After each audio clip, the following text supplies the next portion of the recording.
Oke, baik. Assalamualaikum warahmatullahi wabarakatuh. Selamat sore teman-teman yang terhormat. Terima kasih atas waktunya sore ini. Saya selaku kuasa hukum daripada klien saya, Clara Sinta, yang dimana merasa memang harus ada yang disampaikan oleh klien kami, baik itu ada apa sih sebenarnya kemarin ada satu kegaduhan yang menyebabkan mungkin saja masyarakat atau para netizen jadi tidak nyaman. Bahkan ada juga yang bilang ini konten atau settingan. Biar nanti klien saya, Clara Sinta, yang akan menyampaikan seperti apa sih peristiwa kejadian yang dialami pada saat kemarin itu. Mungkin waktu dan tempat saya persilahkan kepada klien saya. Oke. Silakan. Bismillahirrahmanirrahim. Assalamualaikum teman-teman semuanya yang udah pada hadir. Terima kasih udah ada di sini. Pertama-tama saya mau menyampaikan permohonan maaf saya yang sebesar-besarnya atas tindakan saya, kesalahan saya telah mempublikasikan urusan pribadi saya ke khalayak publik yang tidak pantas untuk kalian konsumsi. Itu adalah salah satu kesalahan yang sangat saya sesali pastinya. Tapi terlebih daripada itu, tindakan itu juga terjadi di luar kuasa dan kendali saya. Saya tidak dapat mengontrol hal tersebut. Saya memposting, saya memviralkan, itu adalah tindakan yang tidak bisa saya kontrol ketika saya mengetahui adanya foto tindakan asusila yang dilakukan oleh suami saya dengan perempuan lain. Istri mana sih yang bisa sanggup, bisa berpikir normal, bisa mengatur tindakan ketika mengetahui ada sesuatu yang nggak pantas nih, ada perempuan lain yang bertelanjang di depan suami saya ataupun suami siapapun yang bisa mengalami kejadian seperti ini. Nggak ada yang rela, nggak bisa kontrol. Pada saat itu saya bertindak dengan hati yang sangat terguncang, jiwa yang sedang kalut. Saya sedih, saya marah, saya luar biasa sakit, luar biasa di hati ini melihat screenshotan di handphone suami saya. Tidak ada yang normal setelah kejadian tersebut, nggak ada. Saya makan, saya mandi, saya bahkan sholat pun hal itu terus terngiang-ngiang di pikiran saya. Tidak ada kehidupan saya normal setelah kejadian tersebut, tidak ada. Berikut beserta kehidupan anak-anak ya.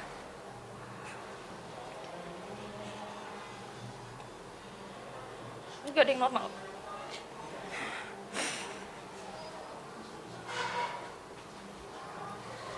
Ya.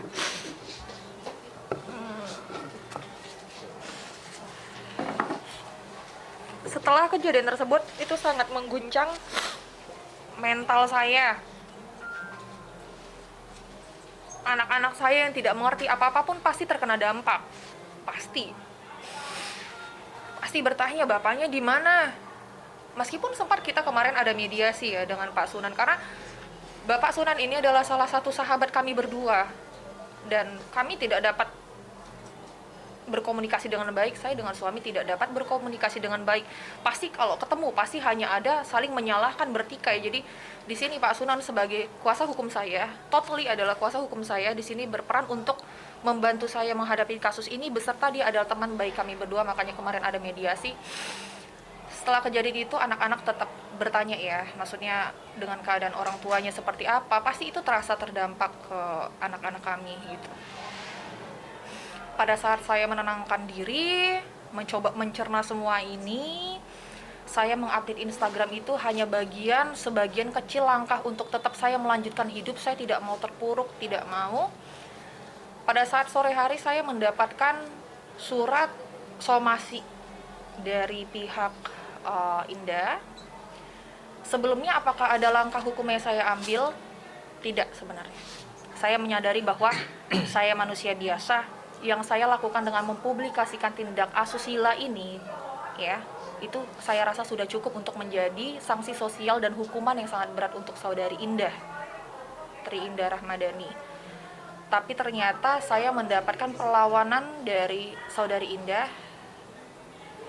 dan izinkan saya berbicara sesuai fakta dan data yang ada tanpa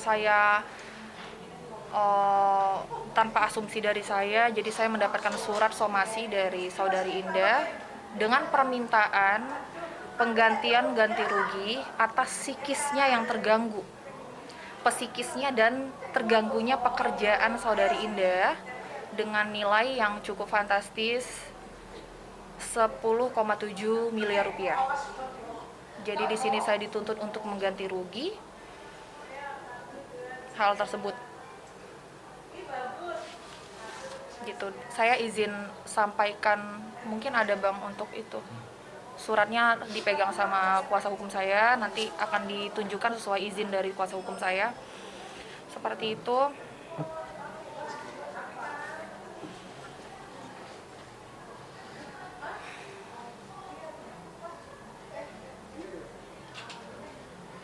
Saya menyadari adanya tindakan untuk mengganti rugi tersebut muncul karena tindakan saya memposting, saya sadar.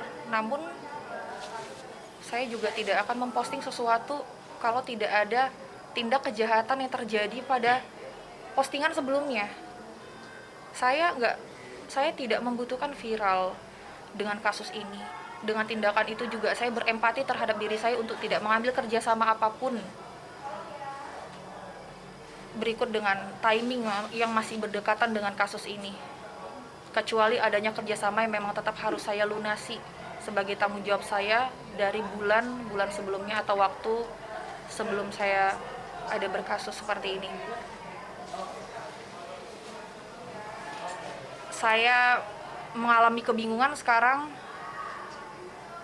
Balik lagi, gak ada satupun istri yang rela melihat suaminya menonton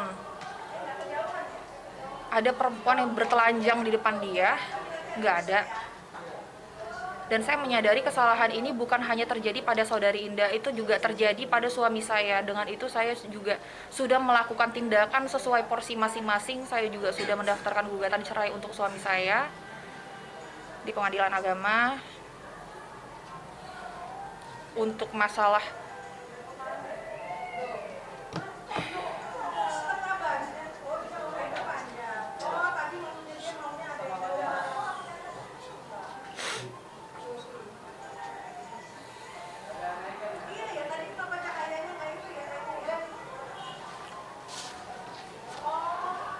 Ya, mungkin saya perlu tambahkan bahwa memang betul kemarin ya klien kami mendapatkan surat somasi, ya, mendapatkan surat somasi. Di sini juga ada surat kuasanya ya, surat kuasa dari orang yang bernama Tri Indah Rahmadani, yang dimana melalui kuasa hukumnya secara resmi sudah menyampaikan surat somasinya terhadap klien kami Elizabeth Clara Sinta Aritonang atau alias Clara Sinta, yang dimana disampaikan dalam surat somasi pertama ini kurang lebih Jakarta 9 April 2026 kemarin. Memang di sini disampaikan ada beberapa ya yang dianggap merugikan saudari Indah tersebut. Melalui kuasa hukumnya menyampaikan adanya dugaan berdasarkan hal di atas ya, pihak kuasa hukum daripada saudari Indah ini menunggu itikat baik dari klien kami. Nah, sebenarnya apa yang disampaikan dalam surat somasi ini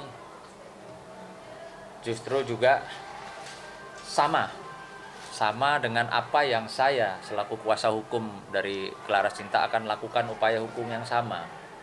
Artinya kalau kita melihat segala sesuatu itu kan ada sebab dan akibat. Siapa yang lebih dulu memulai dan berdampaknya seperti apa, lalu bagaimana. Harusnya kan memang saudara Indah ini, saya tidak tahu ya, apakah dia punya hubungan khusus dengan suami klien kami, ataukah hanya mohon maaf dugaan transaksional, ya, atau memang ada apa sehingga video call tersebut terjadi dan sampai terlihat oleh istri daripada klien kami, gitu loh. Jadi kalau dilihat di sini kerugiannya yang disampaikan